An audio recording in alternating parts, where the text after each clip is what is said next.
लड्डू खाओगे? नहीं ना, समझदार हो गए हैं सब। लेकिन इस दुनिया में ऐसे और भी कई शैतान हैं, ऐसे कई दैत्य हैं, जिनसे हमें बच के रहना चाहिए। आज मैं काजोल और आपका favourite horror story teller Divya एके खूनी मंडे आपके लिए एक ऐसे ही दैत्यों की कहानी लेकर आए हैं, जिसे चुनौती दी है एक माँ ने। तो इस बात पर जल्दी से इस वीडियो को लाइक, शेयर और सब्सक्राइब करो फॉर खूनी मंडे। और हाँ, मेरी नई फिल्म माँ देखिए 27 जून से। तो इस माँ को भी थिएटर्स में जाकर अपना साथ देना, ताकि मिलकर हम इस द्वैतों को हरा पाएं।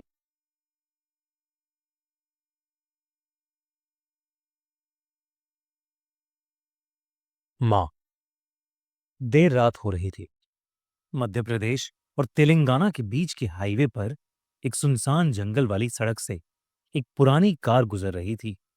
35 साल की मानवी गाड़ी चला रही थी और पीछे की सीट पर उसका 5 साल का बेटा आरुष सो रहा था और उसकी 10 साल की बेटी रिया खामोशी से खिड़की के बाहर अंधेरा ताक रही थी। मानवी के हस्बैंड की कुछ साल पहले ही मौत हो गई थी और वो अपने बच्चों के साथ मध्य प्रदेश से तेलंगाना के अपने होम टाउन जा रही थी, क्योंकि वो अब अपने छोटे से घर में एक शांत जिंदगी बिताना चाहती थी।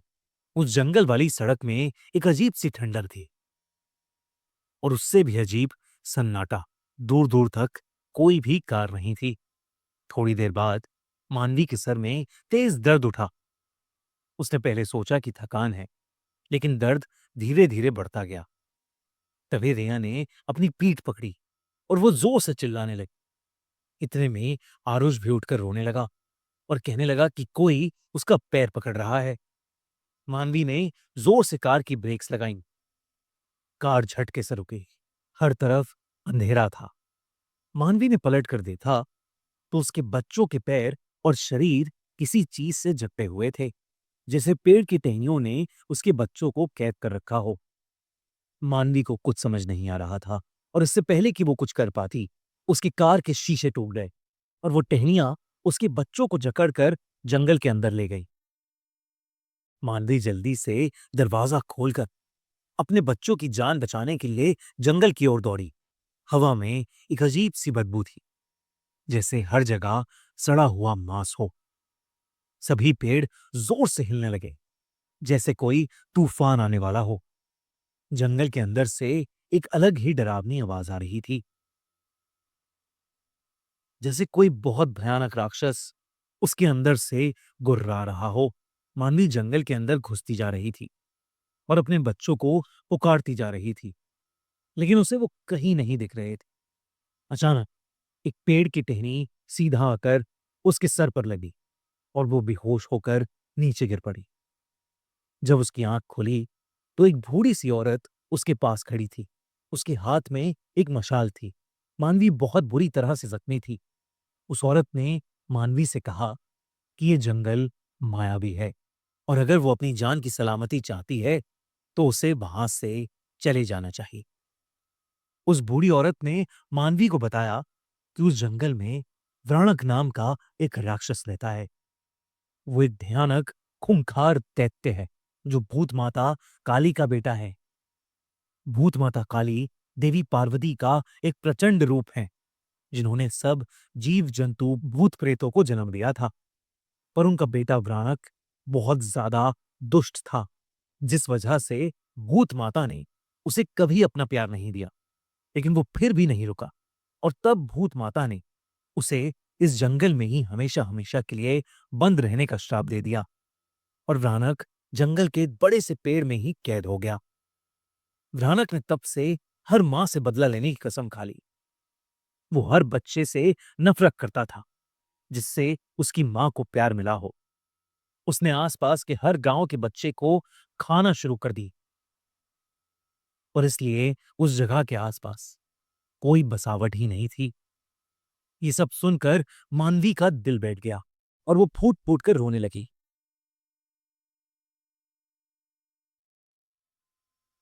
उस बूढ़ी औरत ने मानवी को कहा कि अब तक व्राणक उसके बच्चे निगल चुका होगा और इसलिए उसे अपनी सलामती के लिए वहां से चले जाना चाहिए। लेकिन मानवी ने उससे कहा कि वो एक माँ है और वो अपने बच्चों को ऐसे छोड़कर हरगिज नहीं जाएगी, चाहे उसकी जान ही क्यों ना चली जाए। इस पर उस बूढ़ी औरत ने उसे आशीर्वाद दिया और कहा कि भूत माता काली तुम्हारी रक्षा करे। और इसके तुरंत बाद जब मानवी ने बूढ़ी औरत की तरफ देखा तो वो वहां पर थी ही नहीं, बल्कि वो दूर दूर तक कहीं दिखाई दे ही नहीं रही थी। ऐसा लग रहा था कि जैसे वो हवा में कहीं गायब हो गई हो। बस जमीन पर उसकी मशाल पड़ी थी। मानवी ने वो मशाल उठाई और आगे बढ़ी। जंगल अब और गहरा और भयानक लग रहा था। हर पेड़ में जैसे शैतानी आंखें थीं जो उसे देखे जा रही थी। भयानक की गुर्राने की आवाज भी बढ़ती जा रही थी। धीरे धीरे जंगल की जमीन से जड़ें बाहर निकल कर आने लगी। मानवी ने मशाल की मदद से कुछ जड़ें जलाई और आगे बढ़ने लगी। थोड़े आगे जाने पर उसे एक बहुत बड़ा और पुराना पेड़ दिखा। उसकी टहनियां एक दूसरे में घुसी हुई थी और एक मोटा गुच्छा हवा में लटक रहा था। उस गुच्छे से हल्की हल्की चिल्लाने की आवाज आ रही थी। तब मानवी ने देखा कि उस पेड़ की टहनियों से लिपटे आरुष और रिया दर्द में छटपटा रहे हैं। आसपास एकदम जैसे हवा बंद हो गई और पेड़ों की टहनियां इतनी ज्यादा गहरी हो गईं कि चांद की रोशनी का एक कतरा भी वहां नहीं आ रहा था। तब सिर्फ एक लाल आंखों का जोड़ा अंधेरे में चमक रहा थी। मानवी को समझ आ गया कि उसके सामने व्राणक है, वही दैत्य जिसके बारे में उस बूढ़ी औरत ने उसे बताया था। उसका रूह इंसानों से परे था। उसका शरीर पेड़ की लकड़ी से बना हुआ था और उसके मुंह से लाल लार टपक रही थी। वो मानवी के सामने ही उसके बच्चों को खाने वाला था। मानवी आगे बढ़ी, लेकिन व्राणक ने पेड़ की टहनियों से उसे भी जकड़ लिया और हवा में उठा लिया।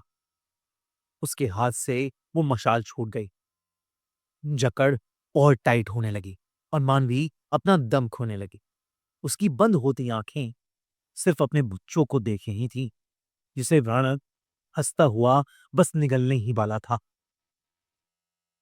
तभी उसे व्राणक के पीछे वो बूढ़ी औरत वापस दिखी। आसमान में जोर की एक बिजली कड़की और वो औरत एकदम से एक भयानक देवी में बदल गई। भयानक उस देवी को देखकर बहुत ज्यादा गुस्से में आ गया और उस जंगल में एक जोर का तूफान शुरू हो गया। एक एक करके पेड़ गिरने लगे। मांदी की आंखें बंद होने वाली थी। उसने रोते हुए एक आखिरी बार अपने बच्चों का नाम पुकारा और उसकी आंखें बंद हो गई। उसकी चीख एक मां की चीख थी। लेकिन उसके ठीक बाद मानवी की आंखें फिर से खुली। इस बार उसकी आंखें लाल थीं और मानवी में एक अजीब सी ताकत आ गई थी, जैसे स्वयं देवी उसके अंदर आ गई हों। उसने एक और गुहार लगाई और पेड़ की सारी टहनियां टूट गईं और दो आजाद हो गई थी। उसने नीचे पड़ी मशाल को उठाया और व्राणक जिस पेड़ से बंधा था उस पेड़ की जड़ों में आग लगा दी। व्राणक ने पीछे हटने की कोशिश की, लेकिन बहुत देर हो चुकी थी। अचानक वो टहनियों का गुच्छा खुल पड़ा और आरुष और रिया जमीन पर नीचे गिर पड़े। देखते ही देखते व्राणक की दर्द में चीखें सुनाई देने लगी और कुछ ही देर को पेड़ जल के राख हो गया। साथ ही व्राणक का अंत हो गया। मानवी को अचानक से चक्कर आए और वो नीचे गिर पड़ी। उसके सामने भूत माता काली देवी प्रकट हुई और मानवी के सर पर अपना हाथ रख के उगते सूरज की रोशनी में समा गई। मानवी और उसके बच्चों के शरीर पर लगी चोटें कुछ ही पलों में अपने आप गायब हो गईं। उसके बच्चे होश में आए तो उन्हें कुछ भी याद नहीं था। मानवी ने अपने बच्चों को उठाया और जंगल से बाहर निकल गई। अब पूरी तरह से सुबह हो गई थी। पेड़ चुप थे और जमीन ठंडी हो गई थी। उस रात एक मां ने अपने बच्चों को मौत के मुंह से निकाला था और इस दुनिया को एक बार फिर बताया था कि इस दुनिया में सबसे शक्तिशाली कोई है तो वो एक मां है। खूनी मंडे की ये कहानी अगर आपको अच्छी लगी, तो मेरी मूवी माँ भी आपको बहुत अच्छी लगेगी। जाकर थिएटर्स में ज़रूर देखना। जल्दी से इस वीडियो को लाइक